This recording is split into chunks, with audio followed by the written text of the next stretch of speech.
X ray block है 3500 post आउ delete है 600 account. Social media platform X ray एक पोस्ट को नहीं कंपनी निजर भूल स्वीकार करी भारतीय आईन अनुजाई कंपनी काम करिबो बोली घोषणा करिछि। पूर्वरु एक्स रे आपत्तिजनक फोटो प्रसंग में केंद्र सरकार चेतावनी देइथिले, जहाकु नहीं सोशल मीडिया साइट एक्शन नेबा सह अनेक यूजर को अकाउंट को ब्लॉक करिछि। एक्स रो कहबा अनुसार कंपनी 3500 पोस्ट को ब्लॉक करिछि, एहा सह 600 अकाउंट डिलीट करिछि। एबे कंपनी कोनोसे आपत्तिजनक पोस्ट को अनुमति देबो नाही। सरकार को निर्देश अनुसार कार्य करिबो। रिपोर्ट अनुसार बारंबार एक्स विरोध में अभियोग आसुथिला। कंपनी सरकारी निर्देशनामा को कार्यकारी करुनथुबा कुहा जाउथिला। तेबे सूचना एवं प्रसार मंत्रालय एक्स रो अनेक पोस्ट को चिन्हट करिथिला। ग्रोक एआई सहाय्य रे ए समस्त कंटेंट प्रस्तुत होउथिला। एहाकु नेई अनेक यूजर समालोचना करुथिले।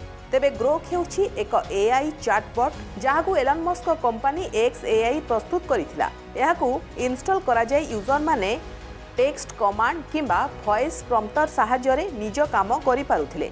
निकटरे ग्रोक एआई द्वारा अनेक अश्लील कंटेंट एडिटिंग करा जायथिला। महिला एवं नाबालिकांक फोटो व्यवहार करी अश्लील कंटेंट ग्रोक द्वारा तैयारी करा जाउथिला, जहाकु सरकार गुरुतर भाबे नहिथिले।